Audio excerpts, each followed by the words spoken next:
Okey, Assalamualaikum warahmatullahi wabarakatuh. Hari ini kita akan belajar tentang an-nakiratu wal ma'rifah.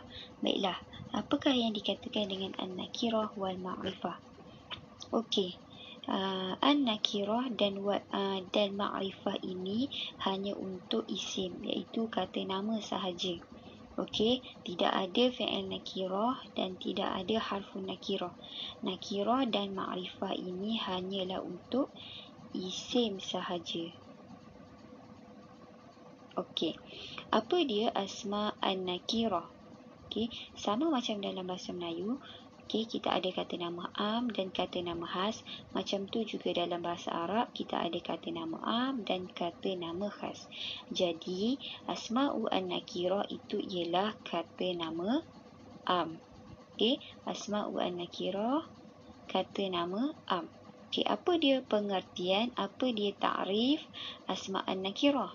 Kullu ismin yadullu ala, setiap kata nama yang menunjukkan kepada syai'in ghairi muayyan, sesuatu yang tidak spesifik.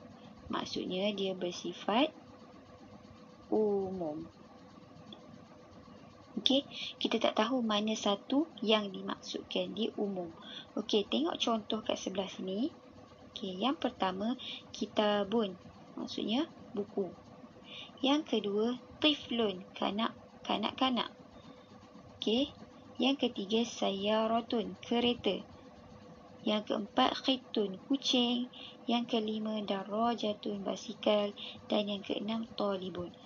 Okey, semua kata nama ini, semua asma ini adalah bersifat umum. Kenapa saya kata bersifat umum? Kerana kita tak tahu buku apa yang dimaksudkan dengan di sini. Okay, dia cuma sebut buku, tapi kita tak tahu buku apa.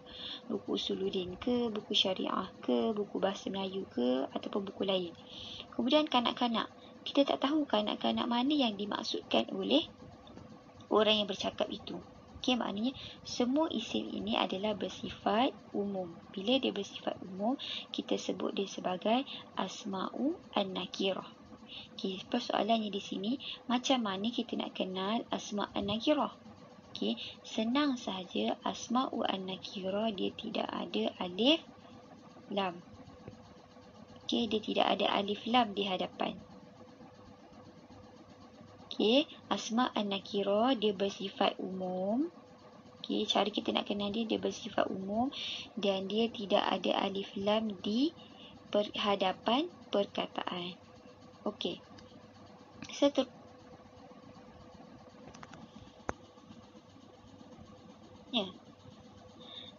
Okey, asma' al-ma'rifah, kata nama khas. Apakah yang dimaksudkan dengan kata nama khas? Iaitu kullu ismin yadullu ala, setiap kata nama yang menunjukkan kepada syai'in muayyan, sesuatu yang spesifik ataupun khusus. Okey, maknanya dia terperinci. Okey, kalau yang macam tadi bersifat umum, kereta. Yang ini dia bersifat khusus, kereta itu. Jadi kita tahu kereta yang mana yang dimaksudkan oleh orang yang sedang bercakap itu. Okey, bezanya kalau kata nama am tadi kereta, kata nama khas ini kereta itu.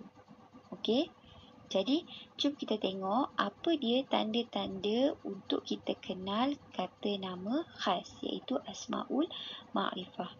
Okey, yang pertama ialah al-mu'arrafu bi alif lam. Maksudnya ditentukan dengan alif lam.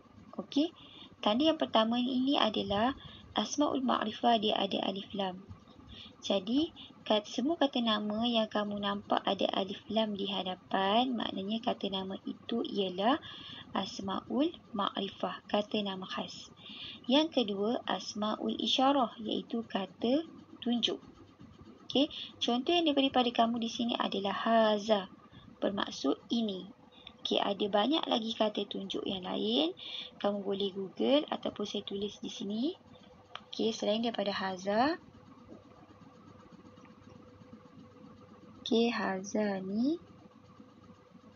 Okey, kemudian hazihi, hatani ataupun zalika, zanika, tilka,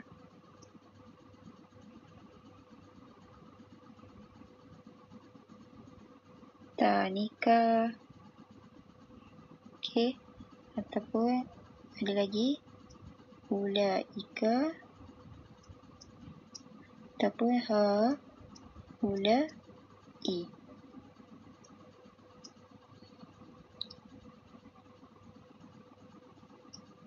Okey, ini contoh-contoh kata tunjuk. Okey, asmaul isyarah. Selain daripada hazah, dia ada lagi banyak lagi yang ini. So, semua kata tunjuk, semua asmaul isyarah ialah kata nama khas, asmaul ma'rifah. Okey, tanda yang ketiga al-alam, iaitu isim alam yang berkaitan dengan alam. Contoh yang dia bagi pada kamu di sini adalah Ali, nama orang. Okey, isim alam ini kita tak perlukan alif lam, sebab tak ada alif lam pun kita tahu, oh dia cakap tentang Ali. Okey, apa contoh isim alam yang lain adalah, so saya bagi contoh di sini manusia, nama orang. Tak perlu pada alif lam. Kita sebut Zainab sahaja kita sudah tahu, oh dia bercakap tentang Zainab. Okey, kemudian boleh juga nama tempat ataupun institusi. Contohnya nama tempat Makkah. Okey, Makkah ini kata nama khas. Sebut Makkah je orang tahu, oh Makkah Al-Mukarramah. Tak payah ada alif lam pun kita dah tahu. Ini, oh Makkah, Malaysia. Kita tahu itu nama tempat. Ataupun nama institusi, contohnya Universiti Al-Azhar. Okey. Okey, ini contoh isim alam. Dia yang berkaitan dengan alam dunia. Contohnya manusia dan nama tempat. Okey, yang keempat al-asmaul mausulah. Okey, semua isim mausul iaitu kata penyambung adalah kata nama khas, iaitu asmaul ma'rifah. Semua isim mausul adalah kata nama khas. Okey, contoh yang dia bagi di sini adalah al-lazi. Al-lazi ni bermaksud yang. Okey, contoh-contoh lain adalah al-lazani, allati, allatani, allai, allati. Okay, ini semua adalah kata penyambung yang bermaksud yang, dan semua kata penyambung ini adalah asmaul ma'rifah, kata nama khas. Okay, baiklah.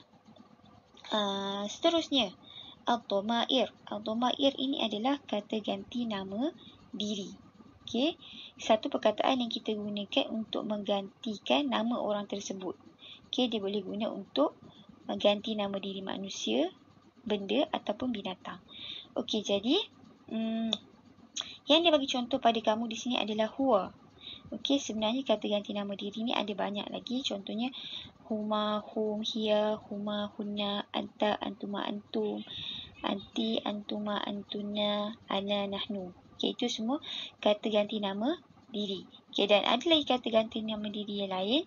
Okey, contohnya dhamir mutasil. Okey, yang ini nanti kita akan belajar dengan lebih terperinci lah. Okey, baiklah, seterusnya yang terakhir adalah al-mu'arrafu bil idhafah, dikenali dengan idhafah, sandaran.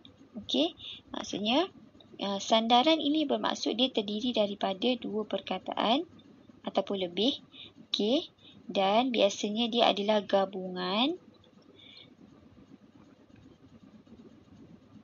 nakirah dan ma'rifah.